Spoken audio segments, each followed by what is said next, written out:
Charlotte, North Carolina. A late-night shift at a neighborhood restaurant.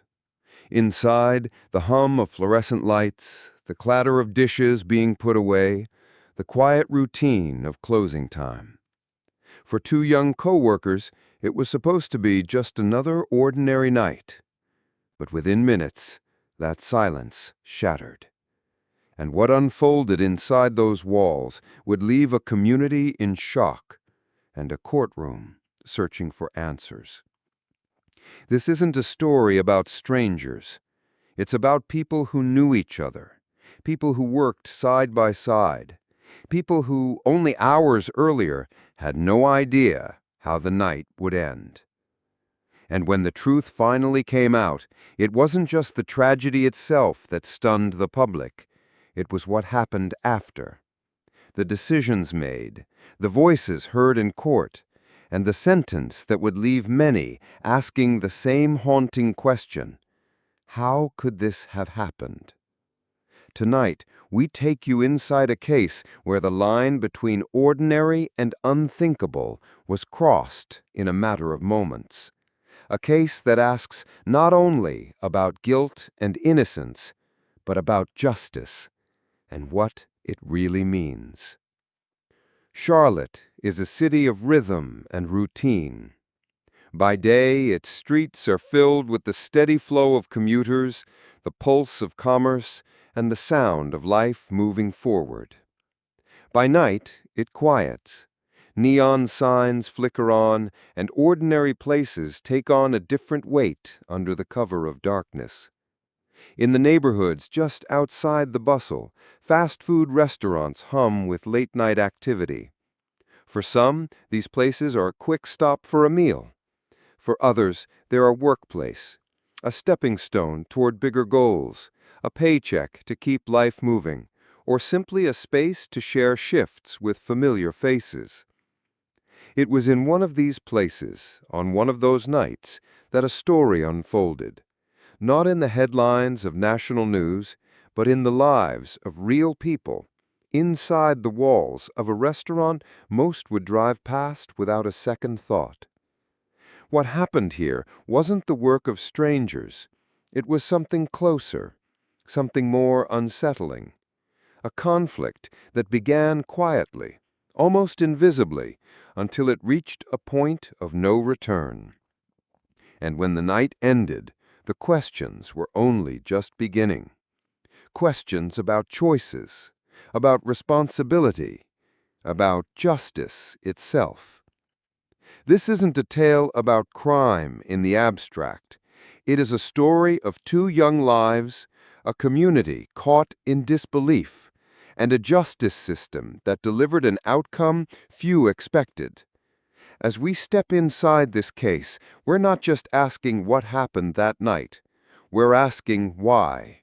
And we're asking what it reveals about all of us. In order to understand the weight of this story, we must first pause and look beyond the headlines. Before the flashing lights, before the courthouse doors, there was a young woman with a name, a life, and a world of dreams that reached far beyond a time clock. Her name was Jacelyn Horn, and to the people who loved her, she was so much more than what happened on that fateful night. Jacelyn's story begins in Charlotte, North Carolina, where she was born into a family that valued both hard work and closeness. Her parents described her as the kind of child who filled a room with light, curious, bright, and eager to learn. The neighborhood she grew up in was modest, but filled with pride. For Jacelyn, childhood meant afternoons at the playground, laughter echoing through schoolyards, and nights spent at the dinner table sharing stories with her family. Her parents recall a daughter who was thoughtful from the very beginning. She wasn't just a child who played, she was a child who noticed. Noticed when someone felt left out, noticed when a classmate needed help. Those small acts of kindness, even as a little girl, hinted at the woman she would grow into. As she entered her school years, she quickly made her mark. Teachers described her as focused, dependable, and the kind of student who carried herself with quiet determination. She excelled in academics, but never let it overshadow her warmth. Friends say she had a laugh that was unmistakable, bright, genuine, and contagious. To them, she wasn't just another face in the crowd. She was the friend you could trust with your secrets, the one who always offered encouragement, and the first to celebrate your achievements. She dreamed big, and she dreamed boldly. Her goals stretched far beyond her immediate surroundings. Some who knew her say she spoke of wanting to make a difference, to leave a positive mark on her community, to be remembered not just for what she achieved, but for how she treated people along the way. Like so many young adults, she soon faced the balancing act of responsibility and ambition. She picked up work to support herself while continuing to build toward the future she envisioned. Her job at a fast food restaurant was never meant to define her. It was a stepping stone, a way to earn, to learn, and to prepare for something greater. And yet, even in the fast-paced environment of that job, she brought the same qualities she had carried since childhood: kindness, patience, and a willingness to go above and beyond. Her coworkers noticed. She wasn't just there to collect a paycheck. She was there with a smile, ready to lend a hand. In the routine of daily work, she left impressions on people that would last far beyond her shifts. Family was everything to Jacelyn. She checked in with her parents often, always making sure she knew she was okay. To her siblings and cousins, she was a role model, someone they admired, not only for her drive, but for her kindness. Her friends describe her as loyal to the core. When she promised to be there, she was there. And to her coworkers, she was more than just another employee. She was a friend, a confidant, someone who could make a long shift feel a little bit lighter. In a world that often feels fast and disconnected, Jacelyn was the type of person who slowed down enough to truly see people. And in return, she was deeply loved. Those who knew her best would say her presence was proof that kindness can still thrive in everyday life. But what makes her story resonate is not only the facts of her life, but the way she lived it. She was the kind of person who lifted others, who dreamed of more, who wanted to live fully and give fully. Her laugh had a way of softening even the hardest of days. Her goals, though simple at times, were rooted in the hope of making something better out of the world around her. She wasn't just another young woman working a job. She was a daughter, a friend, a teammate, and someone with a future waiting just ahead. Which is what makes the tragedy of this story so profound. When a life filled with light is suddenly cut short, it leaves a silence that echoes through families, friendships, and communities. It leaves unanswered questions and a lingering ache for what could have been. Jacelyn's story is not just about loss.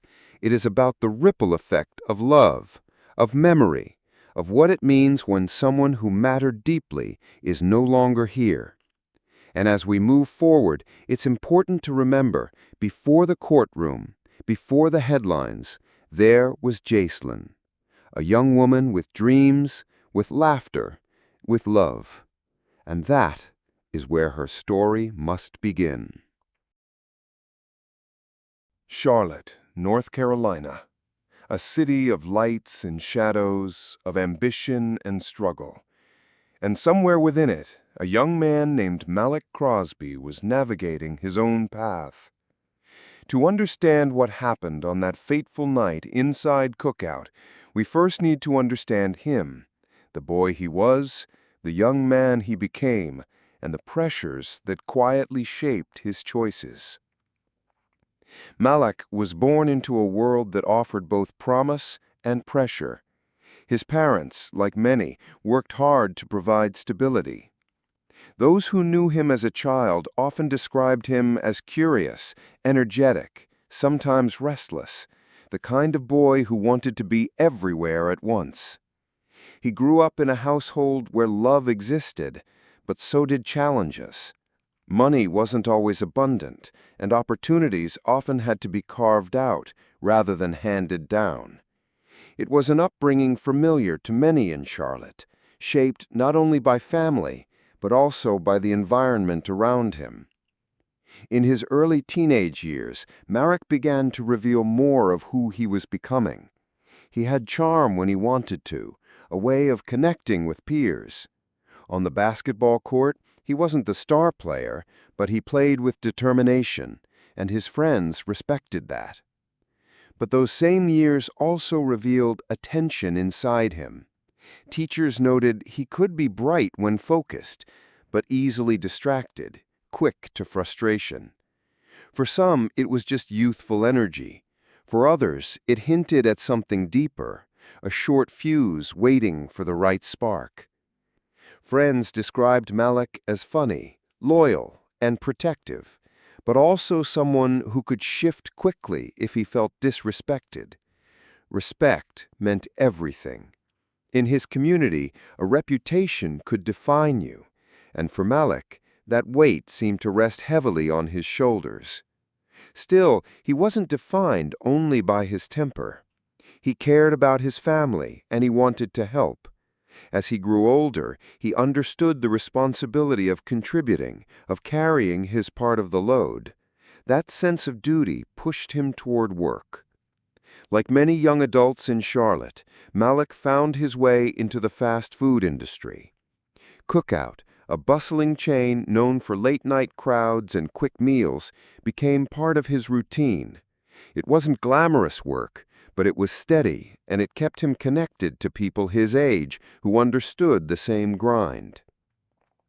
Inside the restaurant, Malek was often focused, sometimes even charismatic with coworkers.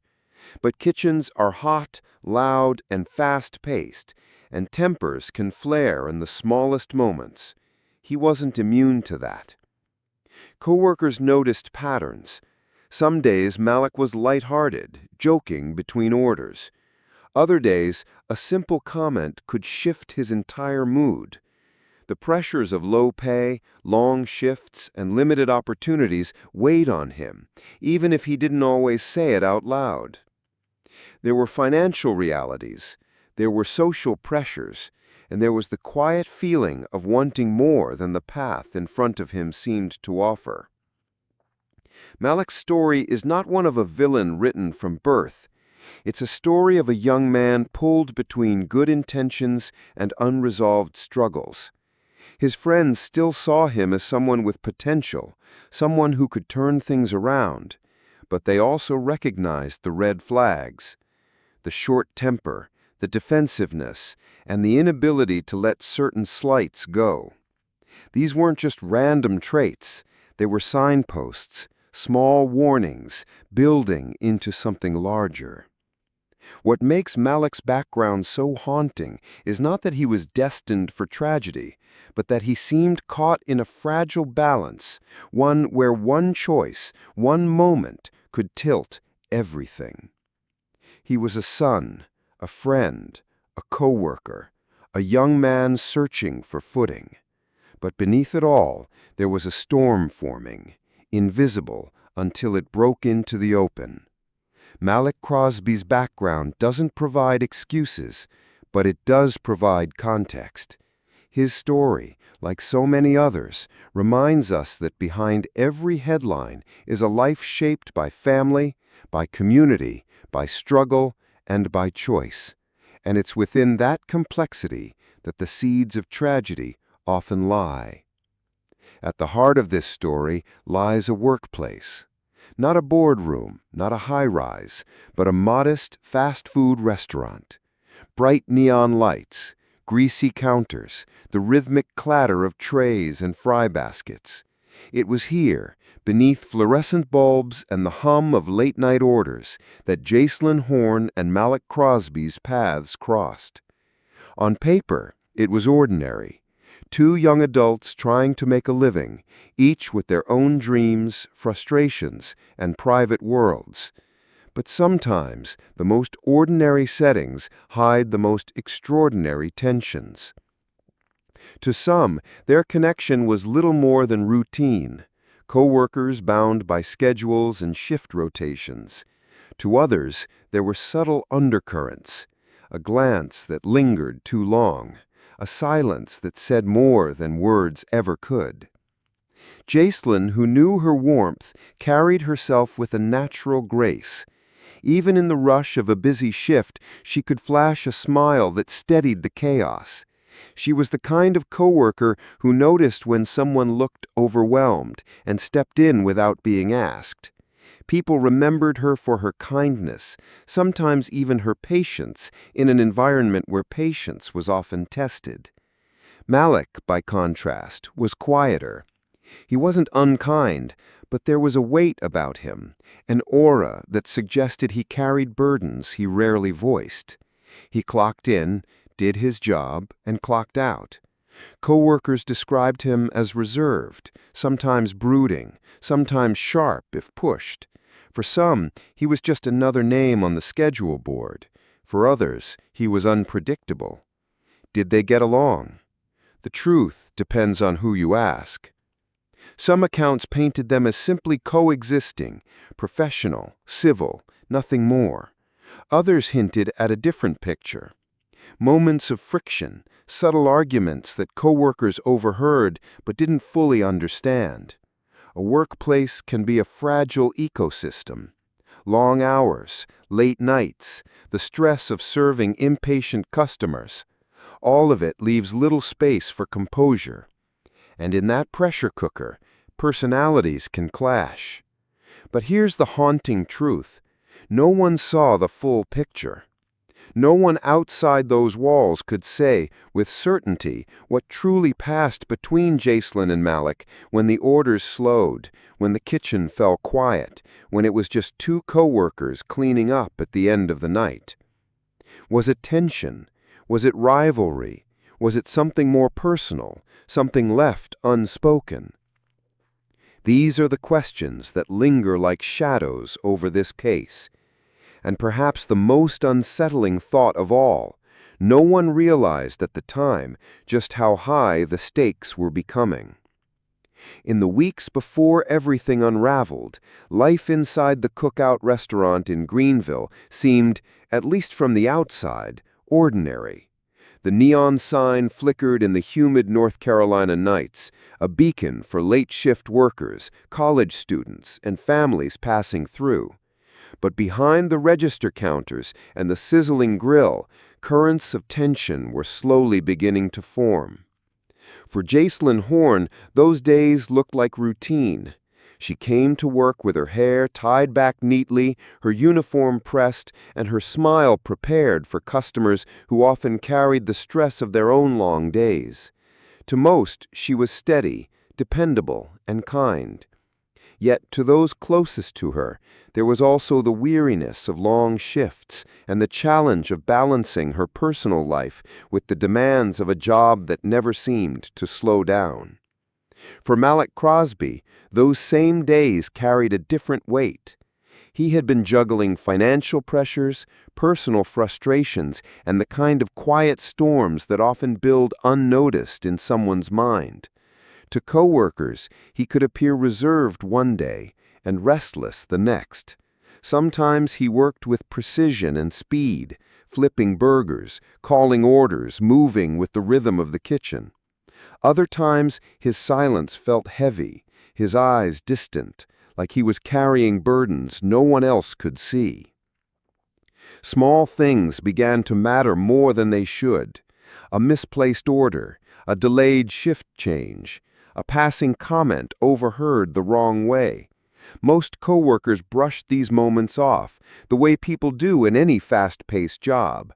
But between Malik and Jacelyn, subtle sparks of friction began to show. It wasn't dramatic, not at first. A disagreement over closing duties, a miscommunication during a rush hour, the type of moments anyone might forget by the end of the night.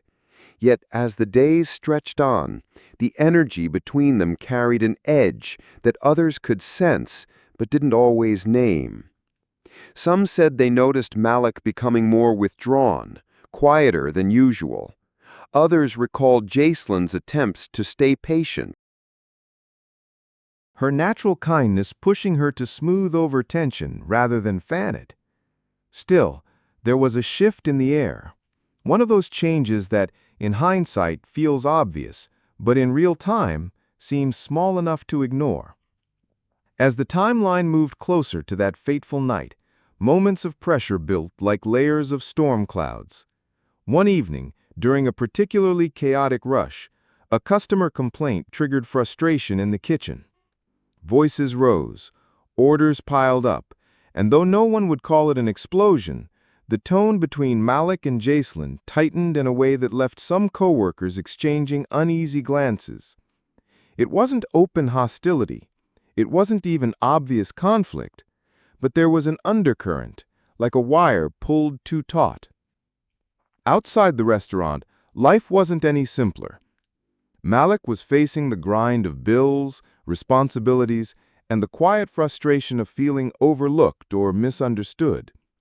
For someone already carrying a short fuse, the daily repetition of work stress acted as fuel. Each shift blended into the next, yet the emotions tied to those shifts grew sharper, more concentrated. For Jacelyn, life outside Cookout was filled with hope. She had dreams beyond the restaurant, plans to keep moving forward. Friends described her as motivated, someone who looked for the good in others, even when things got difficult. In her world, work was just one piece of the puzzle, a stepping stone towards something brighter. But when two worlds with such different outlooks intersected under pressure, the smallest sparks could ignite. Witnesses later tried to piece together the dynamics of those days. Some remembered Malik appearing more tense, his voice curt, his posture rigid. Others recalled Jacelyn trying to diffuse awkward exchanges with light conversation. A few noted that their interactions seemed strained, but manageable. Nothing that would foreshadow the tragedy to come. And perhaps that's what makes this part of the story so haunting. The truth is, the events leading up to that night weren't filled with obvious warnings. They were ordinary moments, minor conflicts, fleeting frustrations that only appear significant when seen through the lens of what followed. What we do know is this. On the night of June 2, 2024, the simmering tension that had quietly built beneath the surface would escalate. And it would happen not because of long-laid plans, not because of premeditation, but because of a sudden, tragic spark, an escalation that no one could stop once it began. In the hours before it happened, the Cookout restaurant was running as usual. Orders were taken, fries salted, drinks poured. Customers came and went, unaware that behind the casual rhythm of their late-night meals, two coworkers were moving through their shift with very different energies. Some say Malek was quieter than usual, working with a rigid focus. Others say Jacelyn seemed tired, but steady, committed to finishing her shift. In those small observations lies the final calm before the storm, a normalcy that would soon shatter. The truth about that night is not just in what happened, but in how the lead-up lulled everyone into believing nothing extraordinary was about to occur. It was just another shift, just another night, until it wasn't. Because in the span of minutes, the workplace transformed from ordinary to unforgettable.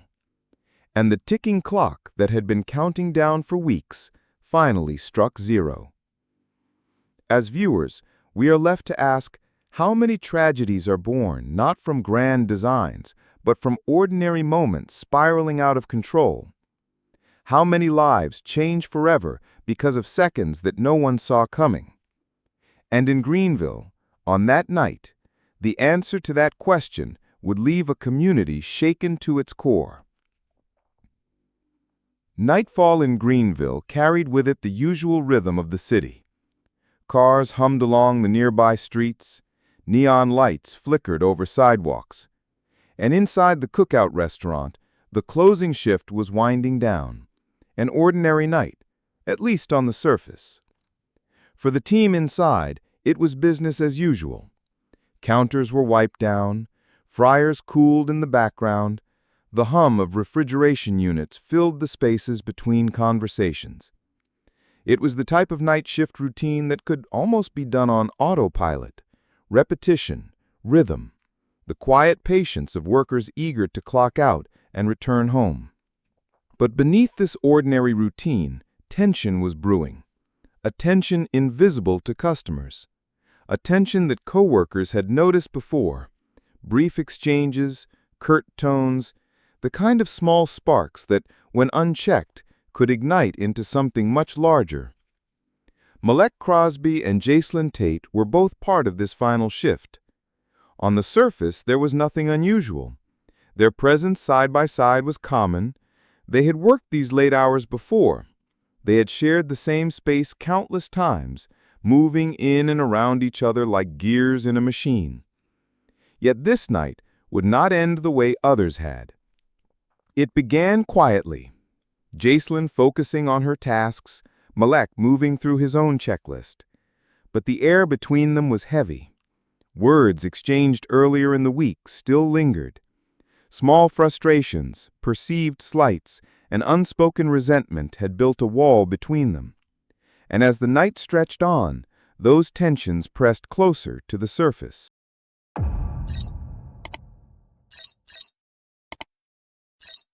The closing shift can often feel endless. Exhaustion makes small irritations sharper. Miscommunications ring louder. And on this night, both Malek and Jacelyn were worn thin. What may have started as a minor disagreement, a misplaced item, a misunderstood instruction, began to escalate. Their voices rose, at first in tones meant only for each other, but in a quiet restaurant, sound travels. Coworkers nearby felt the atmosphere shift. Eyes turned toward the pair as words grew sharper, as body language became less restrained. What happened next unfolded quickly, yet in memory it stretches long, like moments slowing down in the grip of inevitability. The exchange of words was no longer about the task at hand. It had shifted into something deeper, more personal. Perhaps it was the weight of past interactions colliding in one heated moment. Perhaps it was exhaustion and pride refusing to yield. Whatever the cause, this was no longer a simple workplace disagreement. Then, the confrontation turned physical. A decision made in the heat of the moment, irreversible the instant it began. Coworkers froze, uncertain whether to intervene, uncertain how quickly it had all spiraled. One second it was voices, the next it was action. And with that single escalation, the ordinary night fractured. For those inside, panic rippled across the room.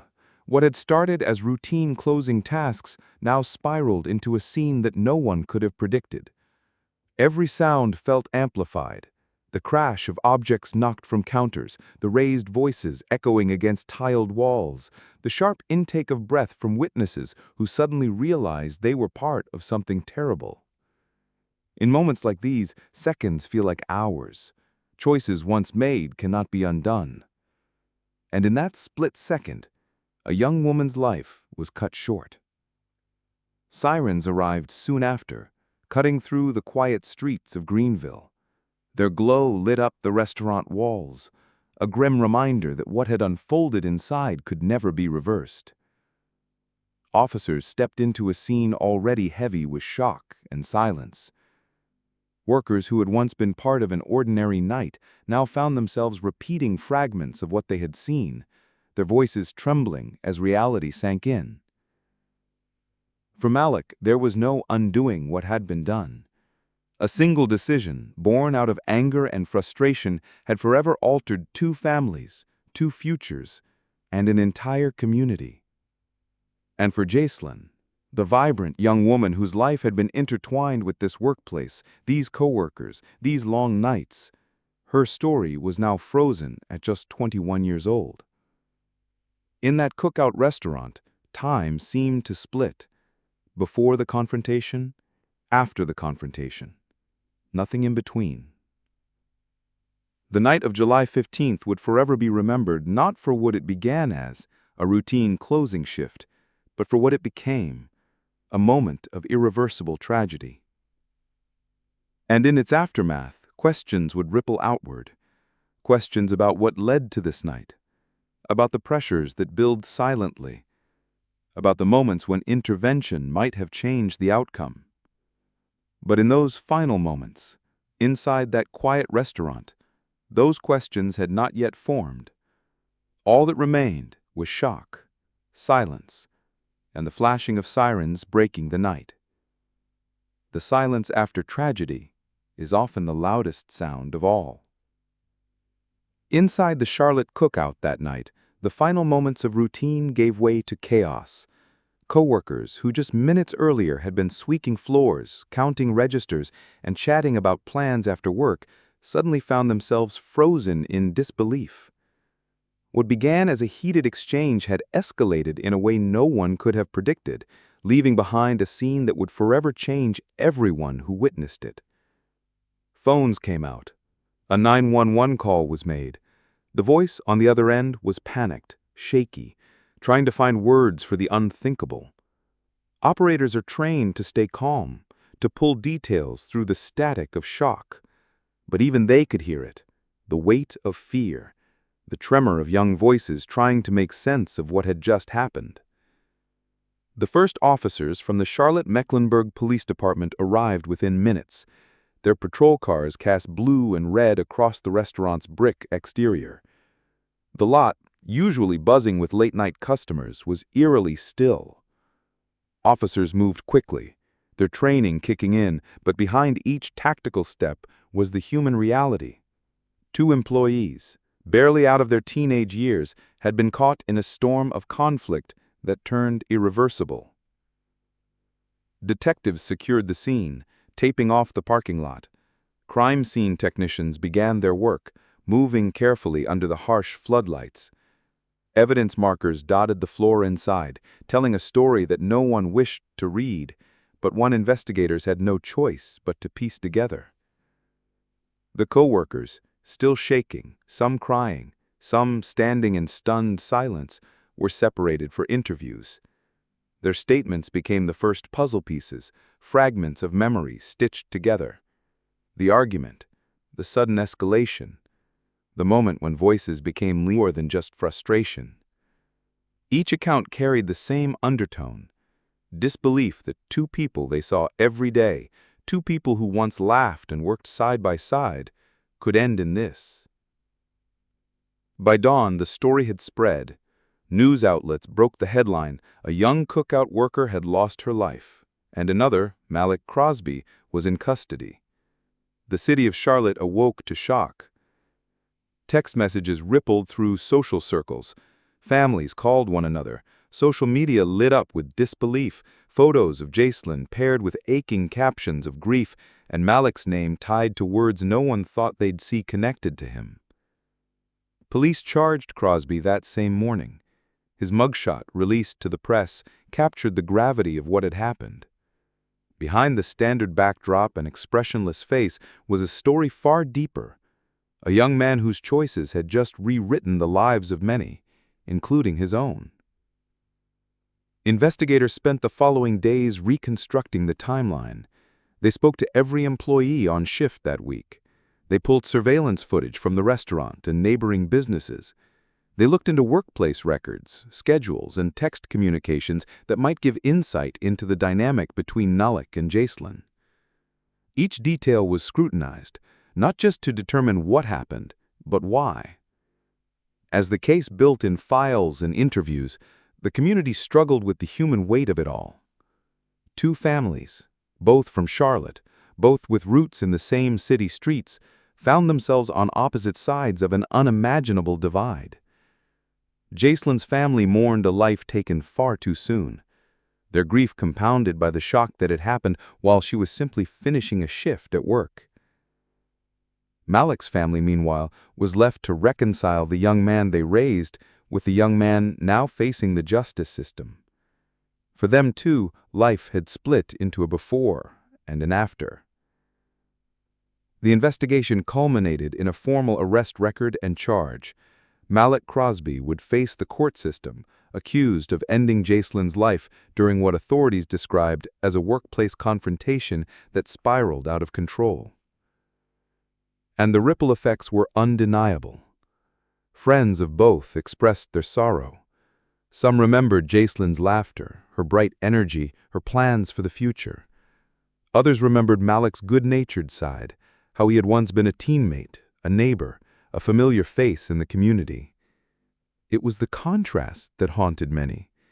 The idea that two people with so much life ahead could cross paths in such a devastating way.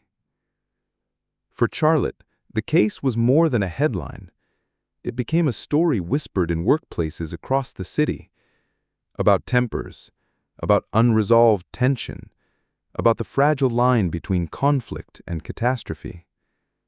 The lessons would take time to sink in, but for those closest to the case, the impact was immediate and unshakable. Two young lives forever changed. One ended in tragedy, the other bound to face the long shadow of consequence. And for a community caught in the middle, the investigation marked not just the pursuit of justice, but the painful acknowledgement that sometimes the people we think we know can carry storms inside them that no one sees coming, until it's too late. The story that began in the quiet corners of a Charlotte restaurant now shifted to one of the most solemn settings imaginable, the courtroom. For weeks, the community had whispered questions. How could two young lives, Malik Crosby and Jacelyn Johnson, collide in such a devastating way? And now, within these walls, the search for answers would begin. The charges were stark. Malik Crosby stood accused of first-degree murder, the highest level of accusation in the state. That charge carried the weight of intent, premeditation, and a penalty that could alter his life forever. Prosecutors painted the case in sharp terms: a confrontation at work that spiraled out of control, an escalation that, in their eyes, crossed the line into a deliberate act. On the other side, the defense sought to untangle intent from action. They argued that Malik had not entered the restaurant that night with a plan to harm anyone. This was, they insisted, a sudden escalation, a confrontation that reached a tragic breaking point, not an act that had been thought out, nor plotted in the shadows. The words "heat of the moment" echoed in the air, offered as a shield against the heavy charge of first-degree murder. Inside the courtroom, emotions ran deeper than any transcript could capture. Families filled the seats, carrying the weight of grief, anger, disbelief, and exhaustion. For Jacelyn's family, every detail of that night was a reopened wound. For Malik's loved ones, every word spoken felt like the narrowing of a future once filled with possibility. The proceedings stretched over days. Witnesses recalled the closing shift, the tense atmosphere, the sound of raised voices before silence.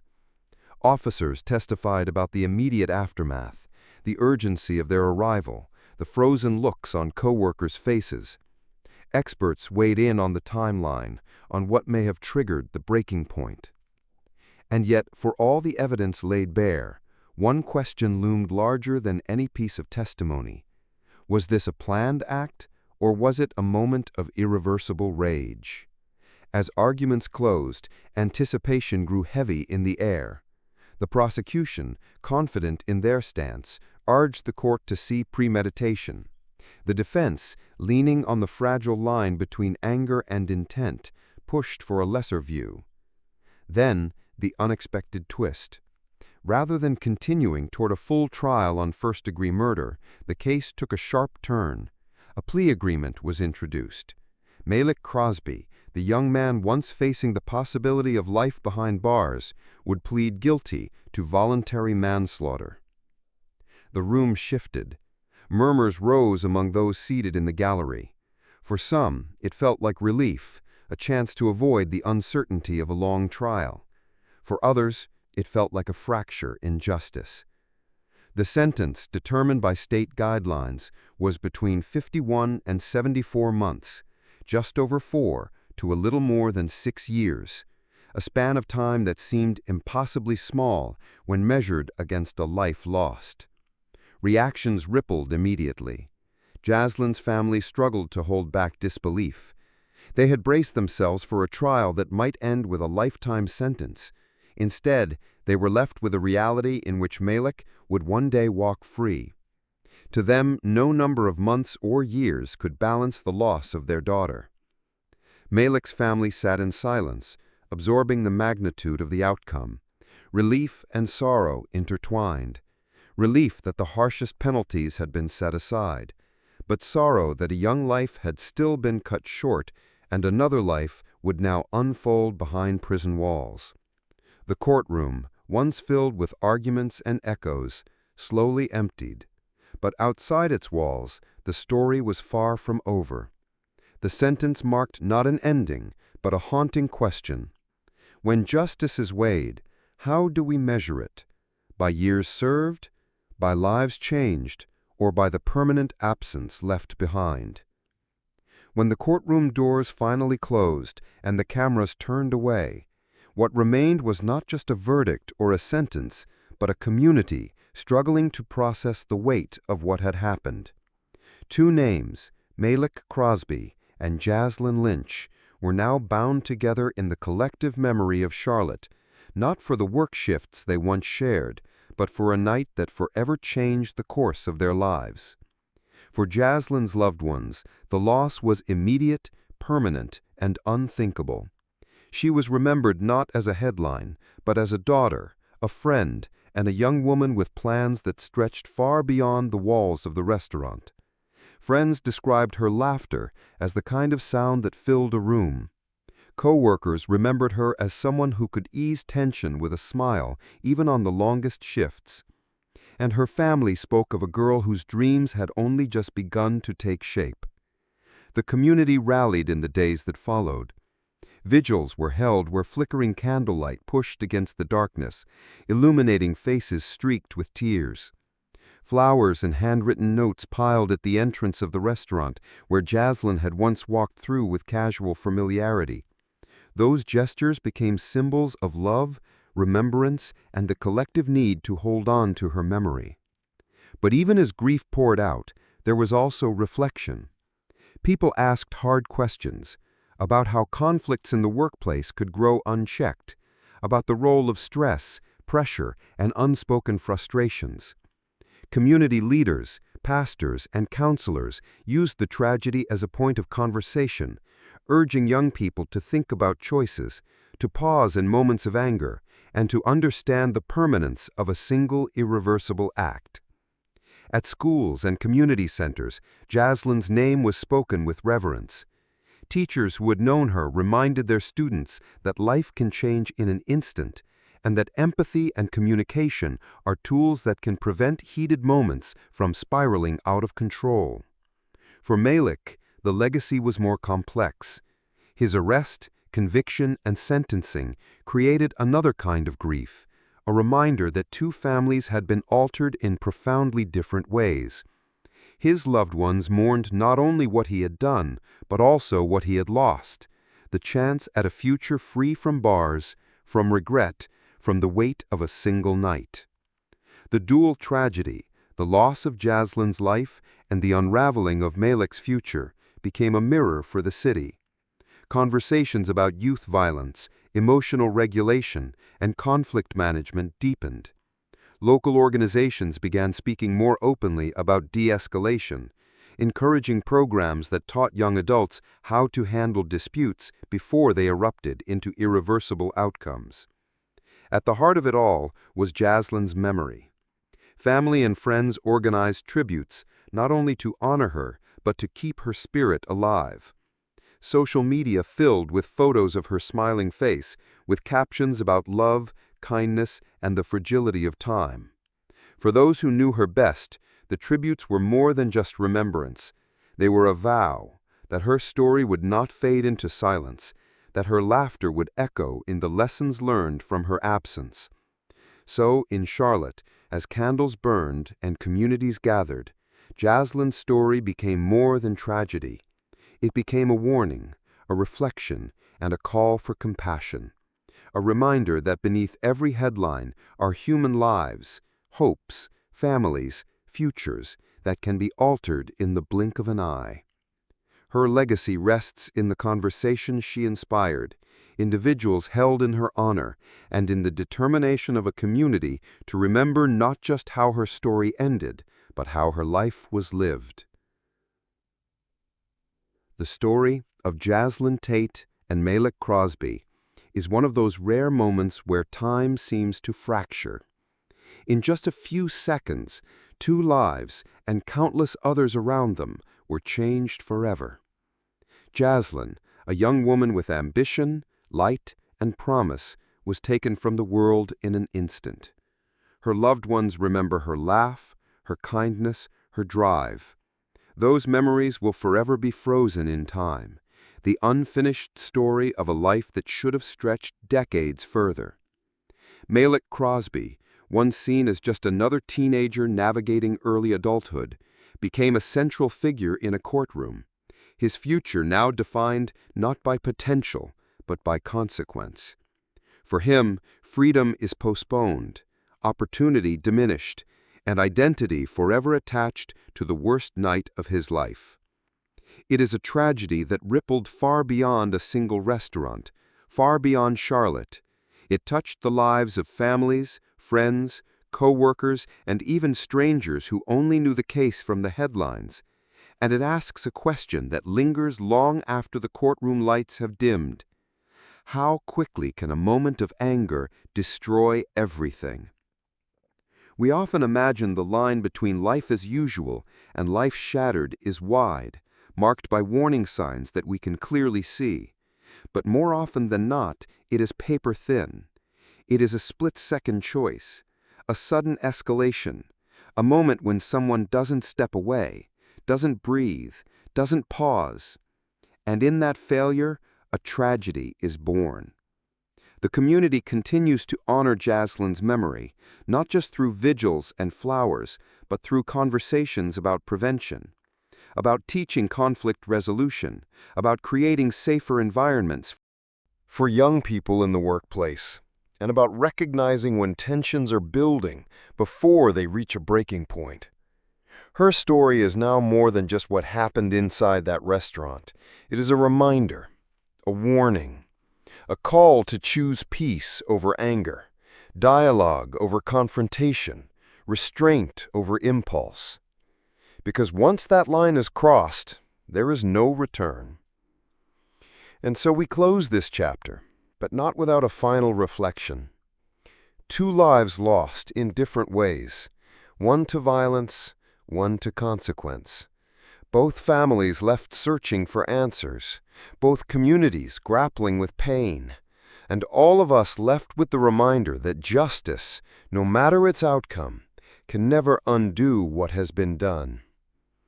It was a moment of anger that turned into a lifetime of consequences. And it leaves us asking, how do we prevent this from happening again? Now we want to hear from you. Do you believe justice was served with this sentence? Was the plea deal fair, or did it fall short of the weight of the crime? Share your thoughts in the comments below. Your voice matters. And if you want more in-depth true crime documentaries told with care, compassion, and detail, subscribe and join us as we continue to explore the stories that remind us how fragile life can be and how important it is to learn from the past. Because sometimes the most ordinary moments can hide the most extraordinary consequences.